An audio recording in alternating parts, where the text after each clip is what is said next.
Volvemos a esta casa, no es hotel. Esta noche estamos hablando con Jorge Tuto Quiroga, expresidente del país. Volvemos contigo, Tuto. A ver, una de las cosas que en su momento la gente criticó fue que después de la presidencia, de tu presidencia, te fueras a vivir a los Estados Unidos. Vuelves en un momento muy conflictivo. De hecho, si uno hace la revisión de las críticas en ese momento, te escracharon de que vuelves porque justamente había un tema de conflicto. Sin embargo, al retorno tú, pasado el tiempo, creas Podemos, la alternativa fracasa. Quiero que nos cuentes un poquito sobre ya este periodo que es un poco más contemporáneo. Muy bien, para aclarar solamente dos pequeñas cosas. Don Hugo Banzer, que descanse en paz, creo que todo el mundo sabe, si se puede hacer mucha revisión histórica, que descanse en paz. Cuando hablaba de los jóvenes y la frustración que tienen, evidentemente sé que en épocas de crisis mucha gente se fue a Argentina. Si revisamos, yo no dije España, yo dije la gente, si no encuentra trabajo acá, una válvula siempre es buscar alternativas fuera. El pico mayor de la migración a España, no solamente por cuestiones económicas, sino por este artificio donde los bolivianos podíamos ir sin visa. Revisen la prensa, 2006, 2007, 2008 se fueron cientos de miles de compatriotas a España, incluso venían de otros países acá para conseguirse el pasaportito e irse para allá. La crisis europea post-2009 ha hecho que ahora se están viniendo, todos los europeos se están viniendo a México, a Brasil, y son centenares de miles que uno ve en México, Distrito Federal o en Brasil. Respecto a lo que hizo Sánchez de Lozada, no solamente la Enron ya no estaba, una pequeña cosa que significó mucho para la gente. El sistema de hidrocarburos que dejó Sánchez de Lozada era que los precios de gasolina se ajustaban instantáneamente, 2 o 3 veces al mes. Hicimos un decreto, una norma que nos costó un ojo y el otro, de congelamiento, porque como el doctor Paz decía, lo malo de golpe es lo bueno de a poquito, decía en su forma de manejar la gestión pública.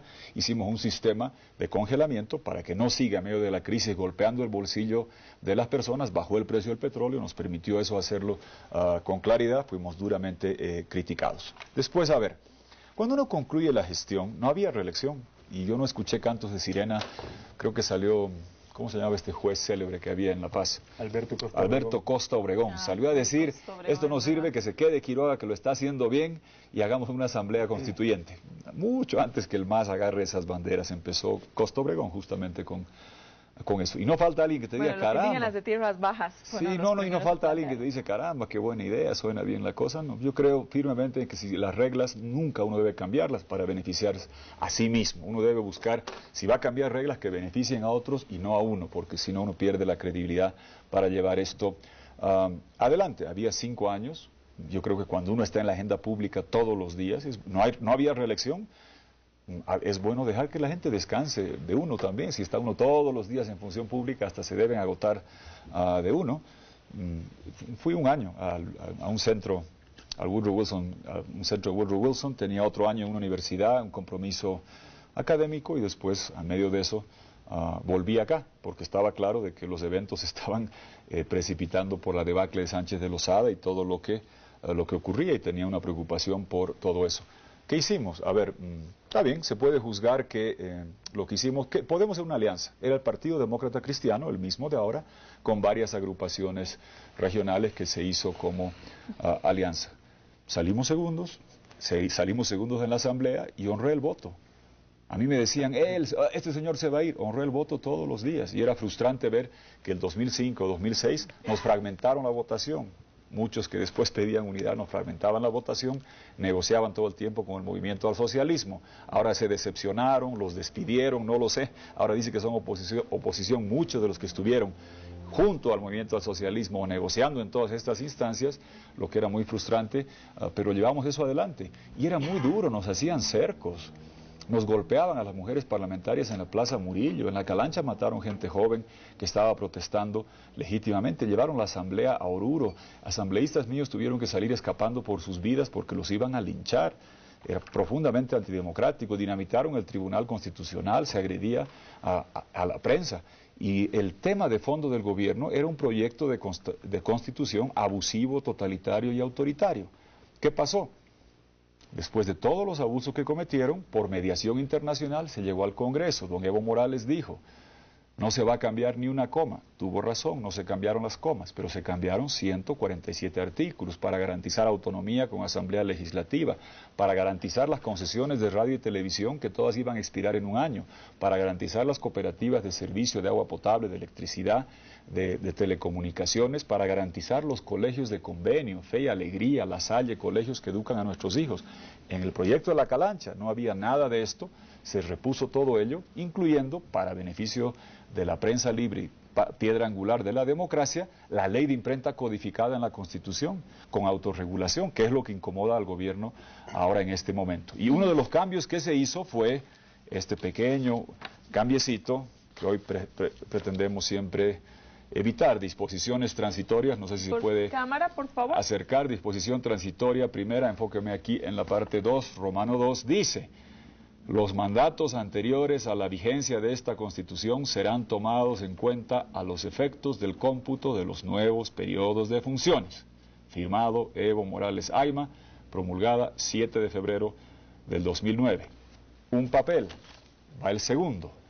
14 de abril del 2009, Ley 4021, aquí se incorporó el padrón biométrico. Don Evo Morales no quería, hizo huelga de hambre en contra del padrón biométrico, finalmente tuvo que aceptarlo. Eso hacíamos como oposición. Él se oponía tajantemente al padrón biométrico.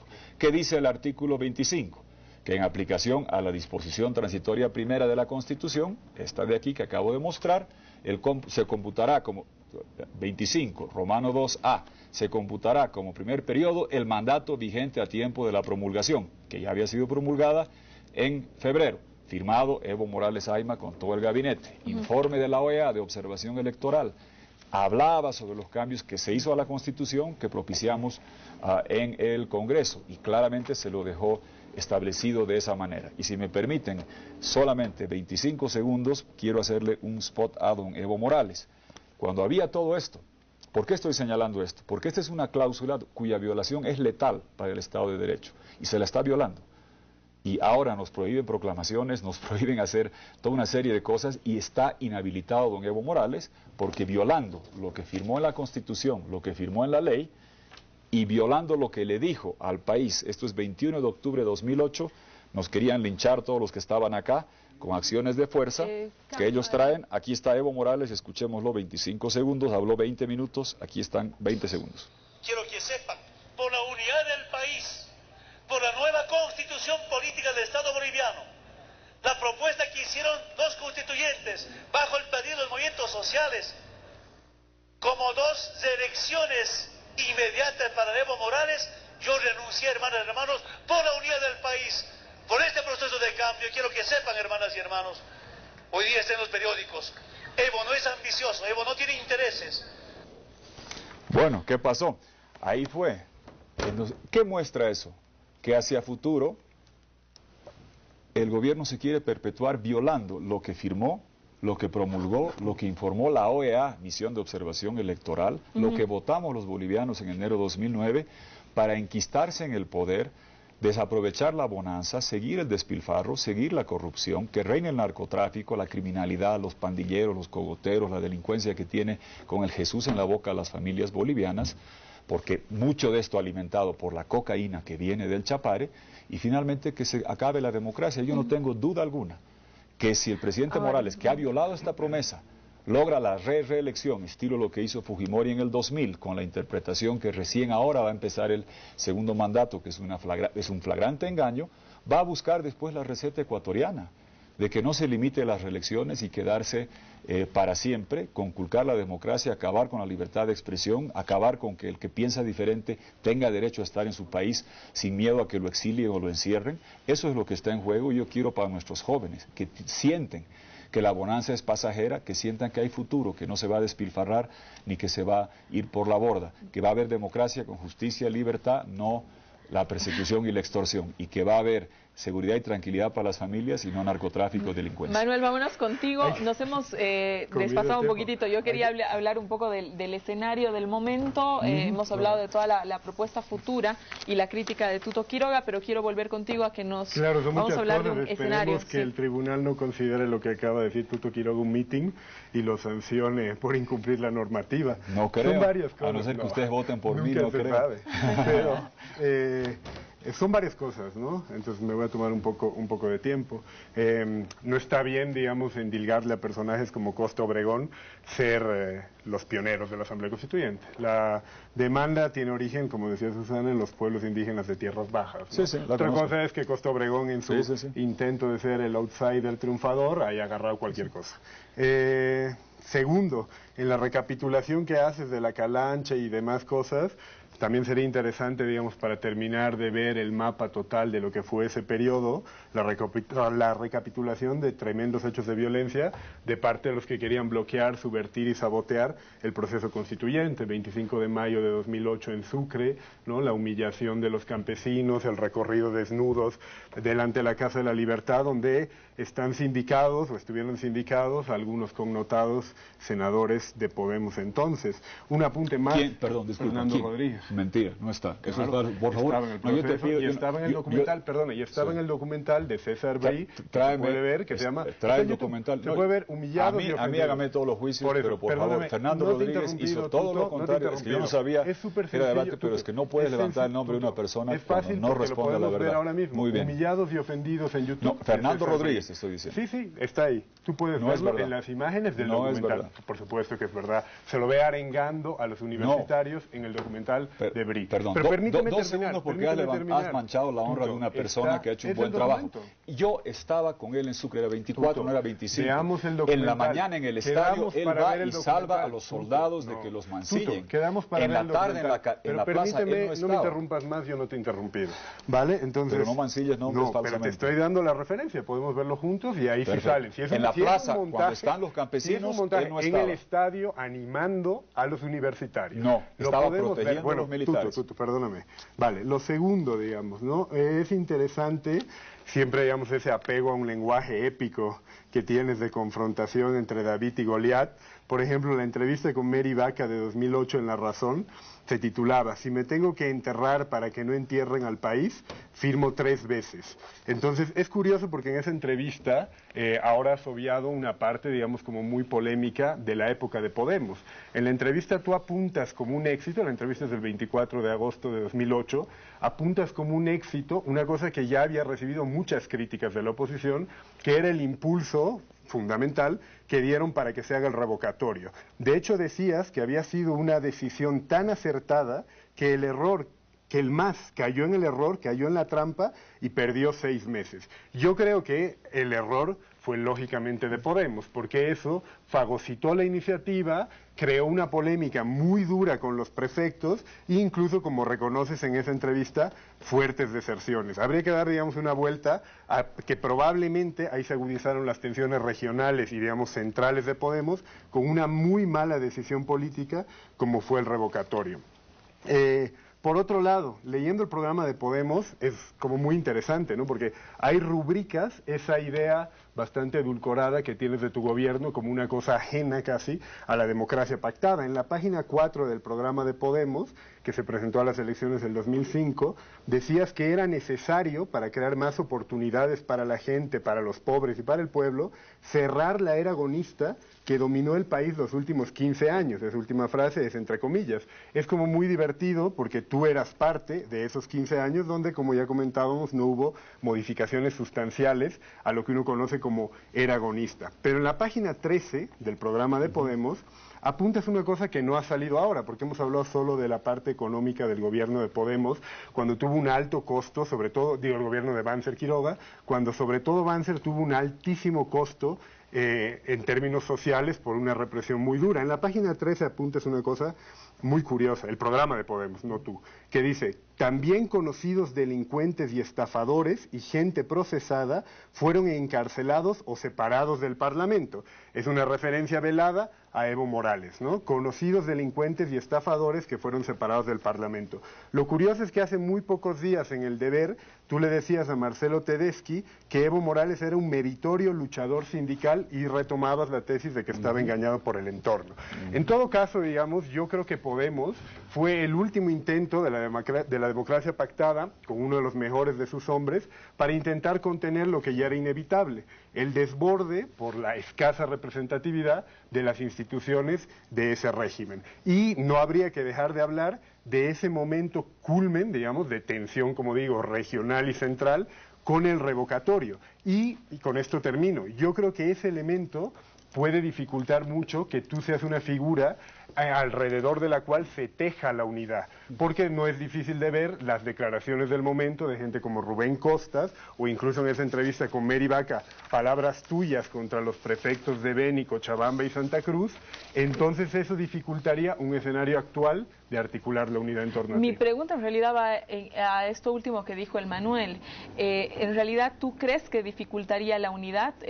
Tú en el 2005 pediste claramente a Samuel Doria Medina que él podía ser un factor para dispersar el voto, entonces que debía bajarse la candidatura en tu momento de competencia con Evo Morales el 2005. Sí. Ahora mismo, ¿cómo figuras, Tuto, ese escenario, el escenario de unidad, Tuto candidato? ¿Tú te ves, digamos, siendo la persona que podría encarnar esa unidad opositora?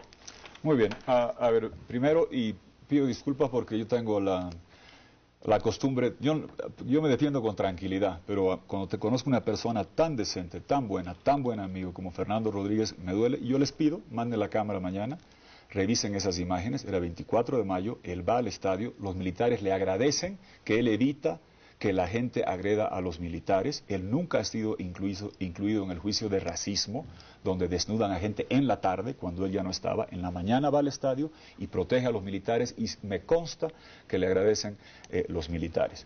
Dos aclaraciones muy puntuales. La referencia a separación de parlamentarios no va por ahí. Donde hay que uno construye autoridad moral es sancionando adentro. Yo nunca perseguía a nadie afuera. No perseguía a los de otras tiendas, pero se separaron a banqueros que eran del proyecto político en el que yo trabajaba, que habían hecho estafas.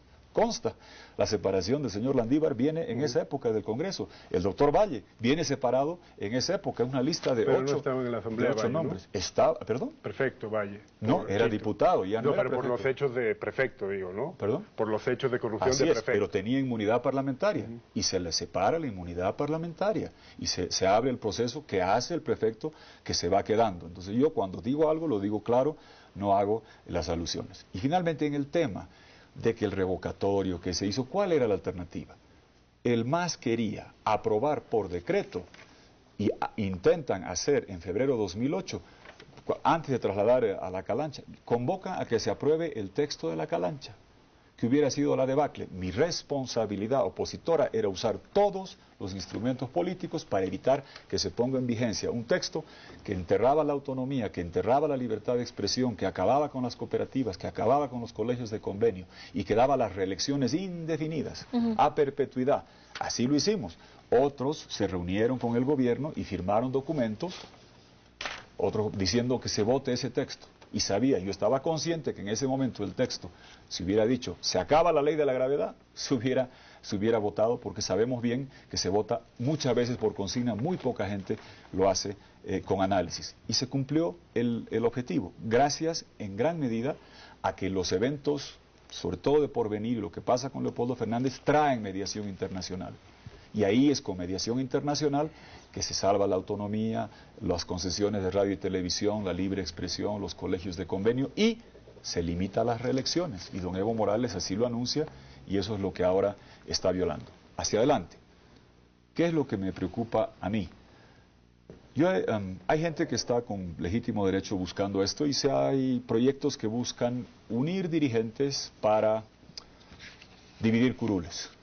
Yo no participo de eso, yo nunca he terciado una elección para sacar quinto lugar y el concejal de oro o unos cuantos parlamentarios para ser el fiel de la balanza.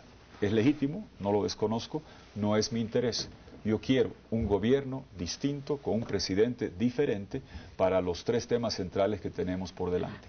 Hay una bonanza muy grande, se está despilfarrando, la democracia corre riesgo, hay persecución sistemática todos los días, y el narcotráfico está reinando, causando intranquilidad y zozobra. Ese es el futuro de la gente boliviana, particularmente de los jóvenes, porque la bonanza puede durar unos años más. Los mayores podemos decir, la gente mayor, bueno, siga la bonanza, qué bien, y mañana qué. ¿Qué hacemos con nuestros hijos? ¿Qué hacemos por el futuro? Eso es lo que me inquieta, y yo no quiero unir dirigentes para dividir curules. Yo quiero unir a la gente del país para ofrecer una alternativa diferente, y yo no confío en los dirigentes, sí confío en la gente. Y estoy seguro que la gente va a decantar su opción por una alternativa que pueda ofrecer una visión en estos 3 sentidos que acabo de mencionar, para dar respuestas al futuro de nuestros hijos, y no meramente, la gente va a saber detectar esto cuando se juntan para dividir curules. Se ha visto, ha habido intentos de juntar gente, ahora la división de curules no alcanza y se están fracturando intentos que ha habido, que son legítimos, pero ese no es el interés mío. Lamentablemente me tengo que ir a un corte, me están avisando que no tengo más tiempo. Yo quería preguntarte si es que realmente, efectivamente, lanzas, hay una duda de si Tuto va, no va, si efectivamente el próximo lunes tendremos a Tuto verdaderamente inscrito a candidato a presidente con lo que nos han contado que sería su vicepresidenta. Pero quédese usted con nosotros, que se lo vamos a la vuelta ya nos va a contar Tuto Quiroga si verdaderamente estamos en la carrera y quién lo acompañaría. Quédese en esta casa nosotros.